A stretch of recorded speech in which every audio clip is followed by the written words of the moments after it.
उपमुख्यमंत्री सुनेत्रा पवारांच्या उपस्थितीत पुण्यातील राष्ट्रवादीच्या पदाधिकाऱ्यांची बैठक पार पडली आहे। उपमुख्यमंत्री पदाची शपथ घेतल्यानंतर सुनेत्रा पवारांनी पहिल्यांदाच पदाधिकाऱ्यांशी संवाद साधलाय। तर उपमुख्यमंत्री सुनेत्रा पवार या आज पुण्याच्या दौऱ्यावर आहेत आणि पहिल्यांदाच त्या पदाधिकाऱ्यांशी संवाद साधतायत। त्यामुळे राष्ट्रवादीच्या उपमुख्यमंत्री पदाची शपथ घेतल्यानंतर एकूणच ही जी काही सूत्र त्यांच्या हाती आलेली आहेत त्यानंतर पहिल्यांदा सुनेत्रा पवार यांनी पदाधिकाऱ्यांशी संवाद साधलेला आहे, थेटपणे त्यांच्याशी चर्चा केलेली आहे। त्यासोबतच जिल्हा परिषद निवडणुकीमध्ये ज्यांनी विजय मिळवलेला आहे त्या सगळ्या सदस्यांची पण त्या भेट घेणार असल्याचं कळतं। त्यामुळे पुण्याचा सुनेत्रा पवारांचा आजचा दौरा हा अनेक अर्थांनी महत्त्वाचा आहे। कालच पुणे आणि बीड डीपीडीसीची बैठक पार पडलेली आहे। या बैठकीतही पहिल्यांदाच त्यांनी उपस्थिती लावलेली होती आणि त्या बैठकांची देखील खूप जोरदार चर्चा काल रंगलेली होती आणि त्यानंतर आज राष्ट्रवादीच्या पदाधिकाऱ्यांची बैठक पुण्यामध्ये पार पडलेली आहे। सुनेत्रा पवार यांच्या नेतृत्वाखाली, यांच्या अध्यक्षतेखाली ही बैठक पार पडलेली आहे। त्यामुळे या बैठकीमधून सुनेत्रा पवार यांनी या पदाधिकाऱ्यांना नेमकं काय सांगितलेलं आहे किंवा त्यांच्याशी काय संवाद साधलेला आहे हे जाणून घेणं खूप महत्त्वाचं असणार आहे। सुनेत्रा पवारांच्या उपस्थितीत पुण्यामध्ये ही बैठक पार पडली आहे।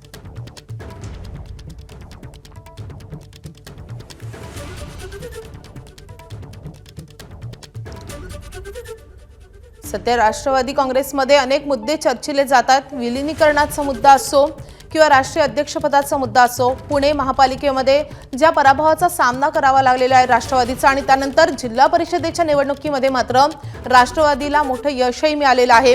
या सगळ्या पार्श्वभूमीवर आता सुनेत्रा पवार यांनी राष्ट्रवादीच्या पदाधिकाऱ्यांची बैठक घेतलेली आहे आणि पदाधिकाऱ्यांशी संवादही साधलेला आहे। तर या बैठकीमध्ये नेमकं काय झालं हे जाणून घेणं महत्त्वाचं असेल। दरम्यान या बैठकीला उपस्थिती लावणारे राष्ट्रवादीचे माजी आमदार अतुल बेनके यांच्याशी बातचीत केली आमच्या प्रतिनिधींनी, आपण पाहूयात। अतुल शेठ, नक्की काय ठरलं होतं त्यावेळी? दादा स्वतः या सगळ्या निर्णय प्रक्रियेला लीड करत होते। नाही, आता जिल्हा परिषदच्या निवडणुकीला सामोरे जायचं तर आपण आघाडी करून लढू असं माझं मत होतं आणि तसा विचार मी दादांच्या प्रति मांडला, डॉक्टर अमोल कोल्हेंनी पण मांडला। तत्पूर्वी महानगरपालिकेच्या निवडणुकीमध्ये दोन राष्ट्रवादी एकत्र आघाडी करून लढलेच होते आणि मग ठीक आहे म्हणले, तुम्ही दोघं बसा आणि ठरवा की कसं पुढं जायचं।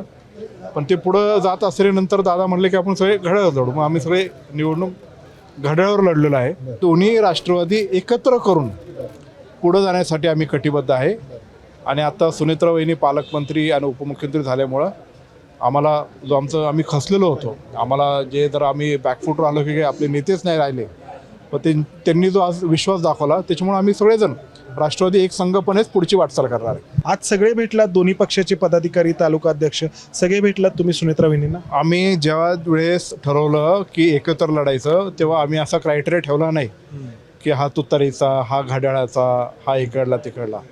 आम्ही त्या तालुक्यामध्ये सगळं ॲनालिसिस केलं आणि निवडून येण्याच्या क्षमतेवर निवडलेलं आहे। दोन्ही पक्षाचे तालुका अध्यक्ष पण होते आणि आम्ही सांगितलं की आम्ही असं केलं होतं। दादांनी पण आम्हाला तशा पद्धतीने दुजोरा दिला होता आणि इथून पुढं आम्ही सगळे एक राहणार आहे। सुनेत्रा वहिनींची काय प्रतिक्रिया होती यावर? चांगलं आहे म्हटले ते। राष्ट्रवादी काँग्रेस पक्ष हा एक परिवार आहे, हा एकत्रच राहायला पाहिजे आणि एकत्रितपणे तुम्ही जो चालण्याचा निर्णय घेतलाय त्याच्याबद्दल त्यांनी चांगलं म्हणजे समाधान व्यक्त केलं। प्रातिनिधिक उदाहरण आहे की अजित पवारांच्या दुर्दैवी अपघाताच्या आधी दोन्ही राष्ट्रवादी काँग्रेसमध्ये नक्की काय ठरलेलं होतं। कॅमेरामन अमोल गवाळेसह मंदार गुंजारी, एबीपी माझा, पुणे। एबीपी माझा, उघडा डोळे बघा नीट।